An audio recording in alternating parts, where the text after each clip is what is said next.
Lisa, Yes, baby girl. when I grow up, I want to be a WOMENACE to society. Then so shall you be. Hey, this is Lisa Landry. Welcome back to A Menace to Society. I'm so stoked to speak with today's guest. She is an MFA and a CTRC. That means she's a certified trauma recovery coach. She's also a writer. She's got a blog, I Have Something to Say. And her posts have been featured on The Mighty, Yahoo, Lifestyle, Scary Mommy, and Teen Vogue, as well as other platforms. She specializes in recovery from narcissistic abuse. Please welcome to the podcast, Vicky Peterson. So, Vicky, tell me, what do you learn in Certified Trauma Recovery Coach School? Well, that's a great question. That's a really common question that comes up is what's the difference between a coach and a therapist? And a coach is someone who can come up alongside you while you are in therapy, or maybe you might be working with a psychologist or psychiatrist, and they are sort of specialists and they help you walk you through steps for the future. Mm-hmm. So whereas therapy focuses more on the past and what happened, coaching is something that can help you in the present, and it can help you set goals for the future and help you claim the life that you really want. So nobody's saying you don't ignore what's happened to you or delve into the situation, but on top of that, how do you make it better without focusing on all this pain? Exactly. So it's saying, okay, so given what has happened, now where do we go? And what do we do with this information? And how do we use this to the best of our ability to transform our lives? I'm noticing there's coaching popping up for all kinds of varieties of issues. For instance, kids with special needs. I spoke with a guest who started a coaching center for those kids because, like you're saying, therapy's dealing on the past, the trauma, instead of being optimistic about the future. And also, it seems to me, as a layperson, a lot of psychology might be not awesome for women, because if you look at Freud and his theories, which is the basis for modern psychiatry, there's a lot of misogyny there. Absolutely. Absolutely. And so there are, and I do want to say there are some really effective therapies, especially for trauma. I'm a big fan of EMDR that really helps to, particularly people who have experienced traumatic events. But when you're only focusing on what happened and you're not taking a look at where you want to go, sometimes therapy can only go so far. And the real results that happen in recovery happen when you can discover who you are, what you want, where you want to go, and what sorts of things you want in your life to make them, truly your own. And that's especially for trauma survivors and people who have experienced emotional or psychological abuse. Discovering who they are really is really key. And you're not just speaking as a person who is clinically based. You've actually had a lot of upset and trauma yourself. You're very honest about a lot of times once we are traumatized, we are traumatized again and again and again because we've kind of set ourselves into this perimeter of victimhood because we didn't speak out or weren't heard the first time we were trying to get help. Right. And there are a lot of layers to trauma. And so, in my personal experience, I grew up in a not so desirable home, and a lot of things happened to me in early childhood that really took me a good 30 years, 35 years to even understand how they, the specific ways that they affected me. And so the older I got, the more I realized that the trauma I was experiencing in the present could, the roots of it went all the way back to, when I was an infant. And so, there are just so many different layers to uncover when you have an experience like that. Are you saying triggers or would set you off, which happens to so many people? Yeah. So, for example, what I would call toxic people is sort of my catch-all term for people who trigger me. Okay. And so I could be in a room with somebody who say they're being fake nice. and they're smiling and being very charming and very complimentary, but there's something really off about them, or there's something where they're really just self-seeking and they're looking to manipulate people. Mm-hmm. I have an extreme reaction to people like that. And so in the process of kind of breaking that down, why am I reacting so strongly to this person? I know they're being manipulative. I know that they're, being kind of fake. Why does that bother me so much? And I had to, really trace the steps back to the origins of the experiences I had where I was being manipulated as a young child. I understand that. I have the same feeling a lot of times when I'm speaking with people, and I get tongue-tied around them. Yeah. Yeah. Yeah. It's like a fizzle, or sometimes my stomach turns. There are people that I can actually hear their voice over the telephone or talk with them in person, and my stomach will actually start spinning. I'm like, this person's bad news.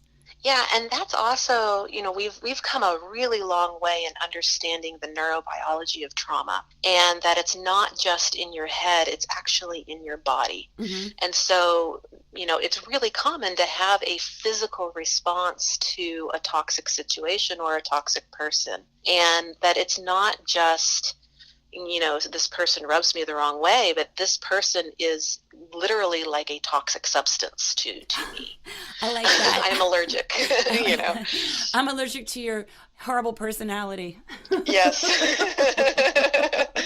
But there's also, there are all sorts of diseases have now been linked to trauma, and particularly autoimmune diseases. Migraines are linked to trauma. Digestion issues are linked to trauma. And the more the research comes out, the more clear the picture gets that it's really, it really does have an impact on our physical health. Do you think we're finding out more about the physical impacts of trauma on our health because more women are getting involved in coaching and going to school to learn more about how to help others with trauma? I think so. I think we're in an era where there are a lot of people who are interested in this topic, and the rising tide lifts all the boats. And so there have been a few pioneers. Bessel van der Kolk was one of them, and he's been researching trauma for over 30 years. But now I think we've reached a kind of a critical mass of people who are really looking at this more closely, and because of that there's an exponential factor that's happening where this is really starting to get into the awareness of a lot of people. I think we're becoming more aware of how sick people are in general. Like, I don't want to be cynical because I'm very hopeful for humanity. I really think we can ascend to something better. At the same time, we have 1 in 20 who are sociopaths. I think that's right. Yeah. So do you think we're maybe underscoring that maybe we have more than 1 in 20 and we don't want to be real about that, or what? Well, there's a lot of numbers that get tossed around. One that I've heard in terms of narcissists is 1 in 6. Oh my gosh. Yeah. That's terrifying. That is terrifying. And now, granted, but also we live in a culture where narcissists, not necessarily narcissistic personality disorder, but narcissistic tendencies tend to be celebrated in our culture. And so even if somebody isn't a disordered person, there is a lot of cultural support for people to lean towards more narcissistic ways of interacting with other people. And so even if they aren't a narcissist, if they're acting like a narcissist, that can be yet another trigger for somebody who has been traumatized. So, which means that even though there's maybe, 1 in 6 or 1 in 20 are actual, psychopaths and narcissists, there are a lot more people who are mimicking that behavior, even though they aren't necessarily pathologically diagnosed that way. So that has a huge impact on survivors because it feels like every time you turn around, there's another one. That's wild. When you consider too that certain industries pull more narcissists into them than other industries, you might be dealing with a situation where you are literally surrounded by narcissists or people trying to act the same way that those more successful people are. Yes, and any industry in which there is power or prestige, you're pretty much guaranteed to have narcissists at the top of that industry. And of course, we live in a society where we give a lot of respect and attention to to the career paths that are either high profile or high achieving. And so, that's all the more spotlight for a disordered person to wreak a lot of havoc. Maybe that's one reason why victims have trouble finding justice. Absolutely. Yes. And I think we tend to reward narcissism. Yeah. There are very few consequences for a narcissist to take advantage of people. Let's get into narcissism, because you are a specialist. You know quite a lot about this situation. You actually teach a course, and it's online too. If you're listening and you just want to go ahead and check out Vicky Peterson's website, youhavesomethingtosay.com, you can check out Recognizing Narcissistic Abuse. So, Yes. yeah. What do we do to stay away from these people? How do we find out who they are? They seem to be everywhere. That's such a great question, and that's a really big reason why I created this class. It's really an introduction to recognizing narcissistic behavior and the different varieties that are out there. There's what we call malignant narcissists, which tend to be the more overt, in-your-face type and spotlight craving type narcissists. But then there's also covert narcissists who tend to work in the background and, try to give off every appearance like they care, but they don't. And so the class walks people through, what are the different types of narcissism? How do I recognize that? And then what do I need to do to stay away from them? And then also, if I have experienced this type of abuse, what are the resources available to me to heal from this so that I can move on with my life and live my life to the fullest? So it's really, we walk through the whole gamut of what it means to experience this type of abuse, and then where to go from there. Why should somebody avoid narcissistic people? That's such a great question. Narcissists are a little bit like vampires, which is that they will kind of attach themselves to someone who feels deeply or has empathy, because that's the thing that they lack in themselves. And so when they do that, they attach themselves to somebody who is kind and caring and compassionate, and they start to chip away at that person's sense of self and sense of who they are and what they value. And they do this through, usually in a verbal abuse sort of a way, where they start to devalue this person and what they like or dislike. And the more they erode this person and wear them down, the more they kind of gain power and control over the other person. And this happens gradually over time, where essentially somebody will wake up and realize that they don't know who they are anymore. And they don't, that they are so focused on meeting the needs of the narcissist that they've forgotten who they are, and they are stuck in this abusive situation. And so there really is no winning with a narcissist. There's no such thing as being able to be in the same company with a narcissist and still have a sense of your own self, because the narcissist will take over every opportunity to be the most important person in the room. Right. And so the only way to have a sense of self, or to have your own sense of who you are, is to stay away from them. How easy is it to get away from a narcissist, though? Like, say you're married to one, and you have this moment where you realize, Yeah. this is not it can be very tricky.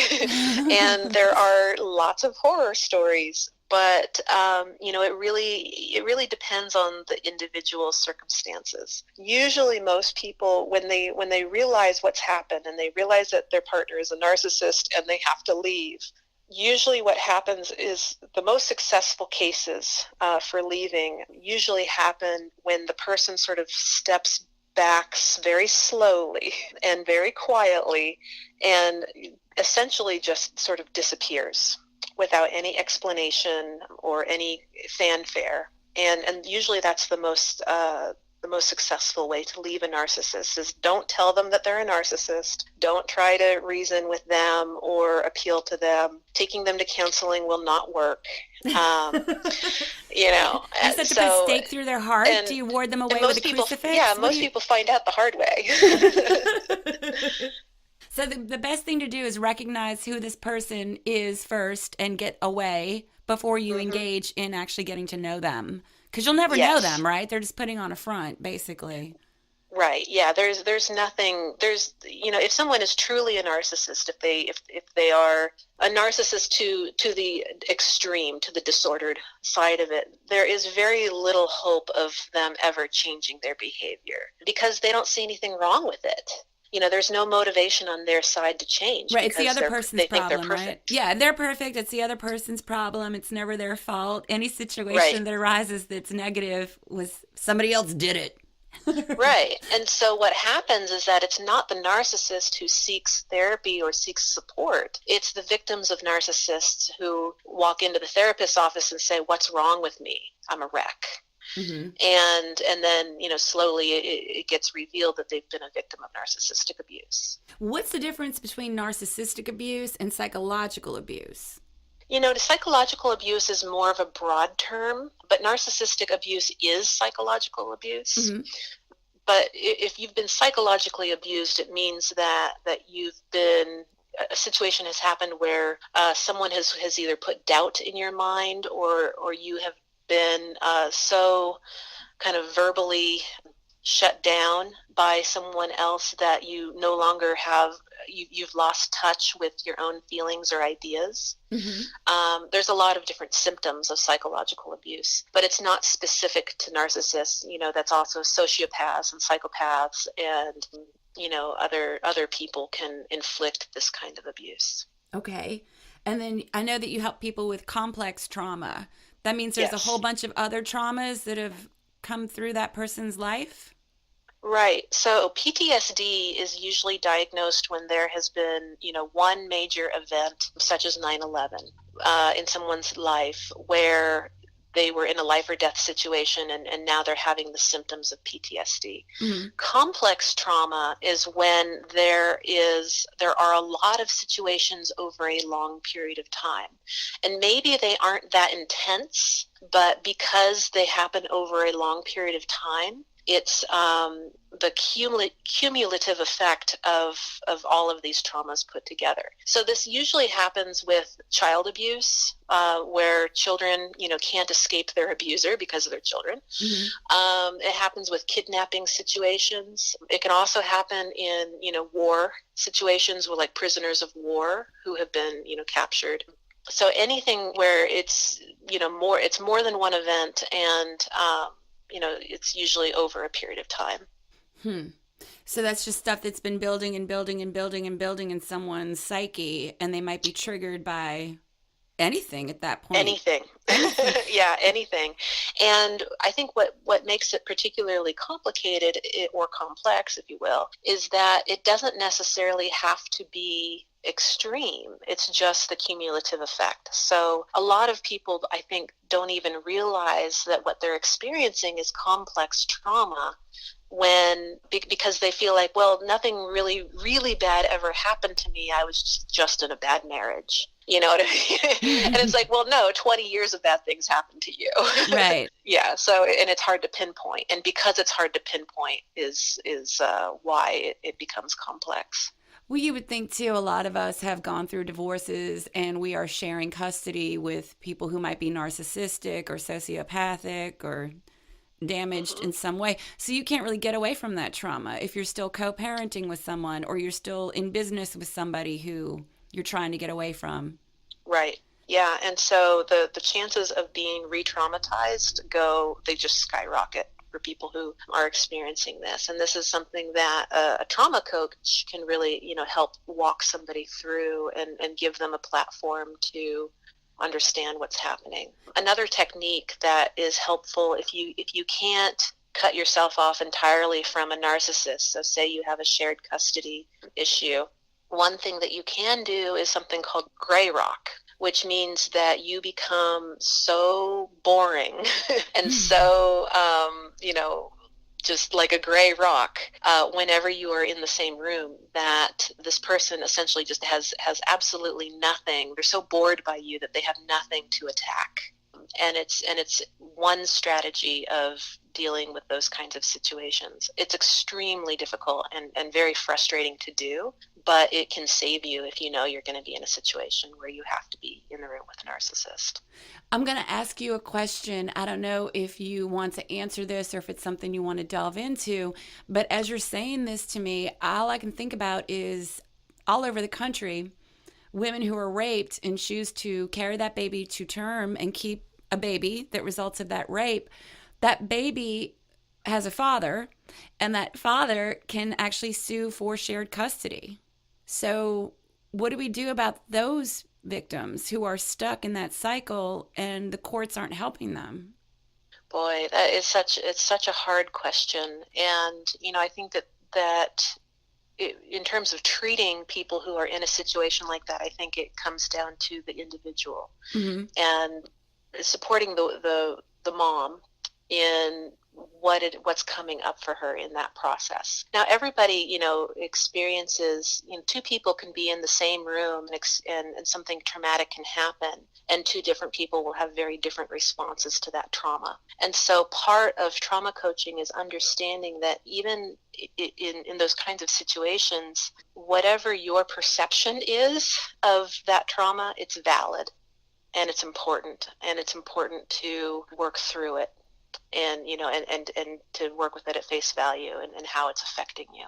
And so I don't think that there is a real blanket answer to a situation like that, but I think that if someone were in a situation like that, I would hope that they would surround themselves with as much support as they could. I want to talk about your blog, Vicky Peterson, Sure. because you are so open, you are so honest. I find this blog to be a remarkable resource for anybody who suffered trauma because you are so personal and funny. Thank you. It's a funny blog. Well, I started this blog, really, I had no real intention of anybody reading it. I really expected it to be, my own little secret diary with, maybe an audience of 5 people. And that's what I needed it to be at the very beginning when I started it. Was I realized that I'm actually a professional writer. And, I've been working in Hollywood for a long time as a writer and as a story coach, but I never wrote directly about my own experience of abuse. And that particular part of me was so shut down, and my own voice about it was so shut down, that it was kind of a huge challenge to myself to pull the trigger and to go public with it. And so for the first couple of years, I left my name off of my blog because that was just too much to be out in that way. So I blogged anonymously, and I just allowed myself to have a voice about things that I never really talked about before. And it was hugely, hugely therapeutic for me, because what happened was that it was, the more I shared my own story, it became other people's stories. And in the process of creating this blog, I found a whole community of people who get it and understand. And I lived much of my life as a survivor, as somebody who was just kind of this outlier, and nobody understood me or understood my experience, and I didn't know anybody personally who had gone through the things that I had gone through. And so I just kind of hid it away. But blogging forced me, by putting it out there in the world, it forced me to own it for myself and own the experience. And then, to find people, who this information resonated with them. And so in the process of doing that, I realized that, I've got a little bit of an audience now. Maybe I should, make it a little bit more professional. So I started to do that and put it together. And I actually just recently put my name on it and put my face on it. So it was a big step, but it was a lot of little steps leading up to that. Well, I celebrate your courage. I think you're terrific.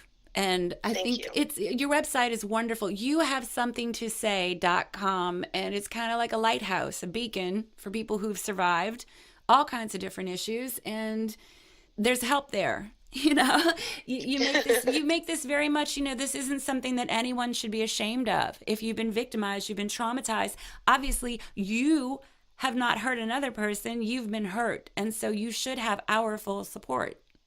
Thank you so much. Yeah, it's been amazing to find my people through this whole process. You have a new book coming out this fall. What's that about? It's also called Recognizing Narcissistic Abuse, and it should be out in the next couple months. And it's a support piece that goes along with the course that's now available. This is going to be, I'm actually going to be writing a couple of books over the process of the next year. And this first one is really more of an introduction to narcissism and understanding what it is and the effects that it has on you. And then the next book I'm going to bring out is really about self-care and finding creative ways to get in touch with your own voice and discover your own voice as a survivor. And this is the thing that I'm really excited about as both a creative person and somebody who has found a lot of healing through writing, is helping other people, find the same. I just want to say that I just so appreciate what you're doing with this podcast and the fact that you're amplifying these voices and you are, highlighting these, these different women and these different ways of finding treatment and finding yourself. You inspire me, and I just think it's amazing what you're doing. Oh, you made me all teary-eyed, Vicki. No. You're very, very kind to say that to me. Thank you very much. I feel right back at you, sis. What you're doing is remarkable and inspiring, and I'm looking forward to reading that book. Awesome. Yeah, thank you so much for having me on your show. Thank you. And we can all find you at youhavesomethingtosay.com. Thank you so much, Vicky Peterson. I wish you all the very best. Thank you so very much, Vicki. Thank you for what you're doing, and thank you for sharing it with my listeners and me. Y'all check her out on her website. Also, come to my website, lisalandry.com, and subscribe to my YouTube channel. If you do that, you will know when each new podcast drops every WOMENACE Wednesday. Shout out Ari Bear. I love you, honey. Look out for them narcissists.